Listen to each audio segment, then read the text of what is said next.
Well, today is September 27th, 2010. We have with us interview today John Warfel, who has been the expert in insurance for Lakewood Country Club for, well, I think Abe Lincoln was maybe his first. I don't know about that expert part, but and with us is Dave Cleveland, and I'm Vic Ermel, and here's John Warfel. John? good morning. Morning. Tell us, let's start at the beginning. Tell us where you were born. I was born in Richmond, Indiana. Hoosier. Okay. Came to Cleveland in 1972, I guess it was, but I became, I was born and raised in Indiana and came to Ohio when I went to Wittenberg, which I went in 1966.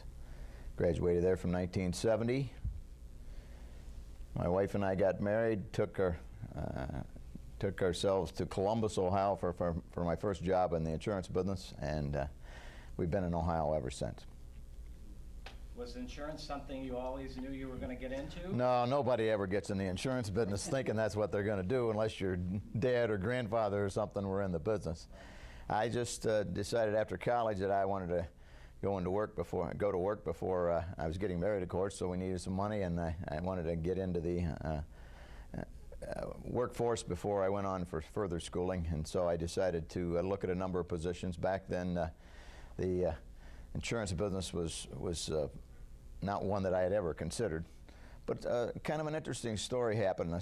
Spring, March of my senior year in college, I was ready to go for my last time for my spring break before graduating and getting married and so forth. And my plans changed because my grandfather and father had a printing business for over 50 years.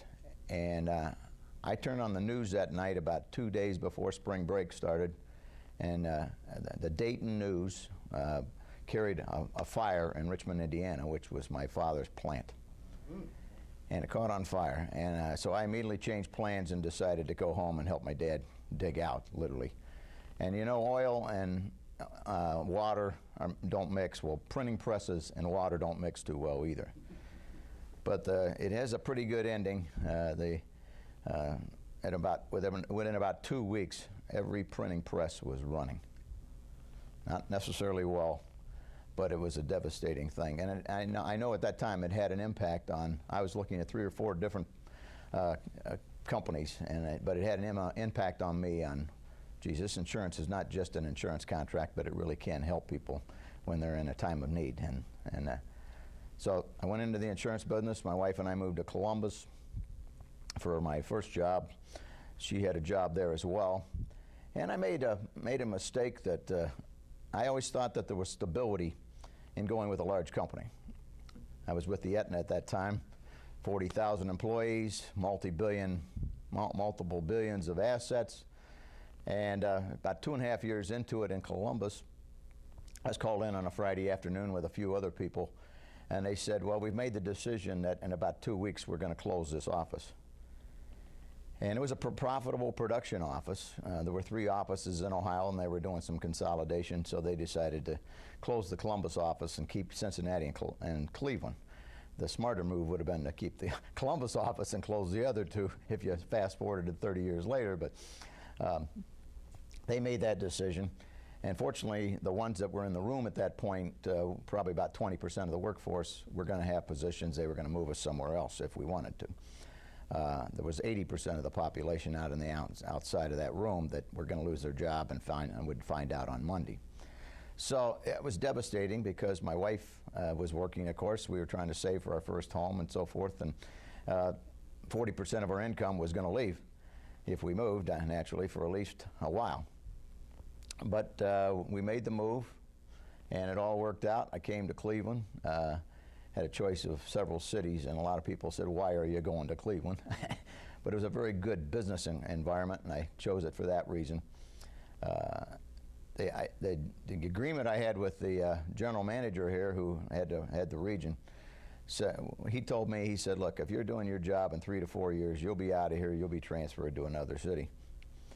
But I suddenly realized that there wasn't stability with a big company like that. and I decided that I needed to have a little more control over my own destiny. So I started looking for insurance agencies, and joined the Oswald companies here back in the mid-'70s. It was a small family business at that point, and I was the first outside officer to join them, first outside president, I should say. And I was there 27 years, 20 of those as president and vice chairman and so forth, and went on and had just a great track record. We took that from what was less than $500,000 of business to several $1 million of business in multiple states, with about 20 offices at one time when I left in 2002.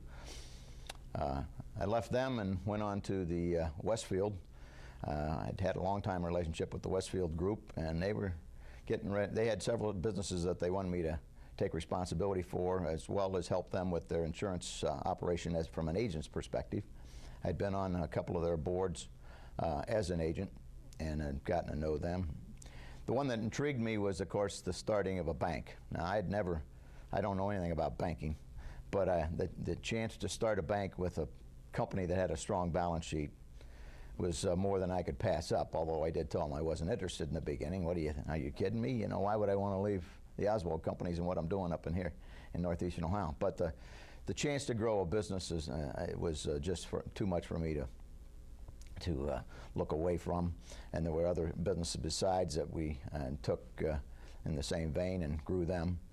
So it was a lot of fun. I left there in the fall of '08 and started doing some consulting, and today I'm doing my own business coaching. I bought a business coaching franchise, Action Coach, which is the largest business coaching firm in the world, and it's been a lot of fun.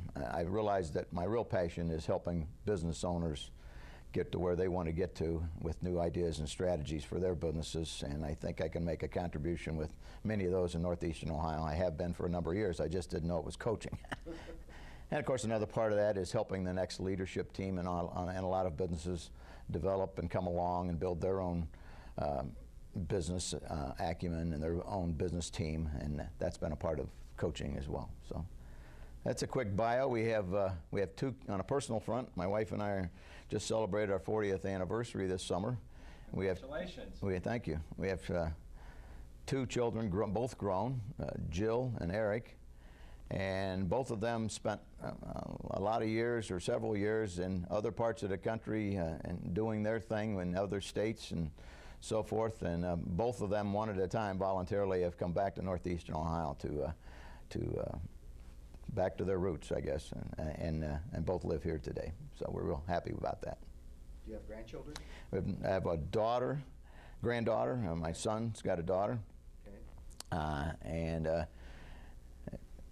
You know, we love children, so it's great. We hope we can have more along the way here. That's great. Tell me a little bit about your mom and dad. And you talked about your dad in the printing company. Yes. Talk about your mom and dad. Well, thank you. And their background and where they came from. Okay. If you have that information. My mother and father were married for 55 or 56 years before my dad passed away in 2002. My mother's still living today. My mother had one sister, but she wasn't that close with her sister, and her sister kind of moved away. And my father was an only child. So we had the privilege of having at least one grandmother and a grandfather and grandmother living in the same town. And I only say that because my children today say that if there's anything they would love to be able to recreate, they would love to have their grandparents closer to them when they were growing up. And so I had the fortunate experience of having grandparents, in the same town where I grew up, Richmond, Indiana. Life was pretty simple for us. Small town, be like the size of Medina or something like that, 40,000, just under 40 today. Not really a suburb of anything, so they had a lot of community pride, and one big high school, and everybody rallied around the high school sports. My mother still goes to as many high school football, not as many football as basketball games. Indiana is obviously a basketball state, and she sits right behind the bench. They moved her seats down over a period of years because she couldn't get up the stairs quite as well. Basketball in Indiana, as you know, is sacred. If there's a divorce in the family, everybody's fighting over who gets the basketball or the football tickets for the high school, but particularly basketball. Wonderful experience with my parents. I have two brothers. One's in Indiana, owns his own business, safety equipment business. Distributor in Richmond and Evansville are his two operations. My other brother went to California about 30-some years ago and originally was a tennis pro out there. Then he decided to get a real job when his family started coming along, and so he's worked for FedEx for a number of years. My mother is a guiding light. She's always optimistic, a devout Christian, elder in her church. You couldn't ask for a better mother. How old is she today? Let's see. She's 84, going to be 85 soon. So, Wonderful. fighting the usual physical ailments naturally that everyone fights at that age, but doing pretty well. She was supposed to die about 3 or 4 times, I think, but she's still going. But it's great for the children who have a great grandmother. Yeah, great grandma. Look back on as they grow up, they'll never forget that. And she has, let's see, my brother has 3 kids, and they have two kids each. So she has 5 great grandchildren. So it's kind of fun. That's exciting at Christmas and Yeah. Easter. Yeah. You can see that We can't firsthand. move her around too far, so everybody kind of tries to come to her sometimes. So a little bit about the family there. Good, good. You came to Cleveland then. Where did you originally have your residence when you came to Cleveland? Well, we've always lived on the west side. We originally moved to North Olmsted because I was still doing a lot of traveling with the insurance company at that point, so I wanted to be close to 71, the Turnpike, that sort of thing. And as I said, the promise was that I'd be moving out of here in 3 or 4 years, so we didn't really think too much about where we were living because it was going to be a short period of time, of course. Well, then our first child came along, Jill, in 1974, and this was 2 years after we'd come here, and we decided, Northeastern Ohio is a pretty nice place to raise a family. We kind of like it here. In fact, I don't want to be moved 8 out of 10 years, that kind of thing. So we set up roots here, and like I said, I decided to go into the agency business at that point. So then I knew I would be here. And we ultimately built a home in Westlake in 1985 in a new development there, Quail Hollow at the time. And Westlake back then, just to give a little color commentary, I think it was 1/8 developed. I mean, 7/8 of Westlake wasn't developed. This beautiful place called Lakewood Country Club was out here where there was hardly any development at the time. And of course, we knew that was probably going to change. So it was kind of nice to have my home in Westlake. My offices were always downtown, but I was moving around, so it didn't really matter where my home was. And we loved our relationship and have loved our relationship with Lakewood Country Club. I've been here now 32 years. 1978 joined here. Back then you had a waiting list, as we all know. 6 months at least, I think, before I was able to get in. And Did you give any consideration to the other clubs on the west side? Or I was it did. always Lakewood? I did. I looked at, of course, with my insurance ties, I looked at both Westwood and Lakewood. I liked both clubs. Well, there were other clubs too, but those were the two I looked at. From a business standpoint, I felt those were the 2 best opportunities. I chose Lakewood because I liked the people here. At the time, very, very open arms with everybody. You could come in and get a game every Saturday morning. As you know, Westwood, you might not be able to break up that foursome that was together for 20 years half the time.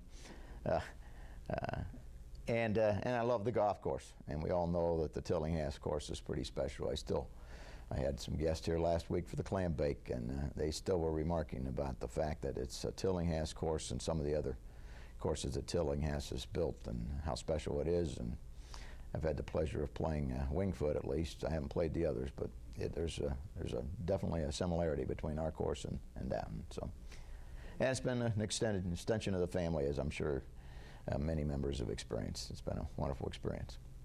Who sponsored you here? Clint Greenleaf. Oh, sure. Clint Greenleaf. I had to think for a minute. We missed Clint, obviously. He was suddenly killed in an airplane accident several years ago. But Clint was a client of ours in the insurance business, and so I came to Clint and asked him to tell me a little bit about Lakewood Country Club. And you know, Clint, professional all the way, but consummate salesman. So the rest is history, as they say. Yeah. Well, good. Good group of guys then. When you arrived here, of course, you had played the course maybe once or twice or so. Tell us about the course, what you saw of it now, and maybe in comparison. Was there any real major differences between that time and now? Where we are right now? Well, there's obviously been major improvements that we have made in both in extending the the course and the drainage, particularly in the traps and the greens and so forth. A lot of different improvements, but the course itself, what I like is still the basic course. And I remember several members that I had talked to during that period of time when I was looking at joining said to me, you know, Lakewood's one of those courses where terrific caddy program going.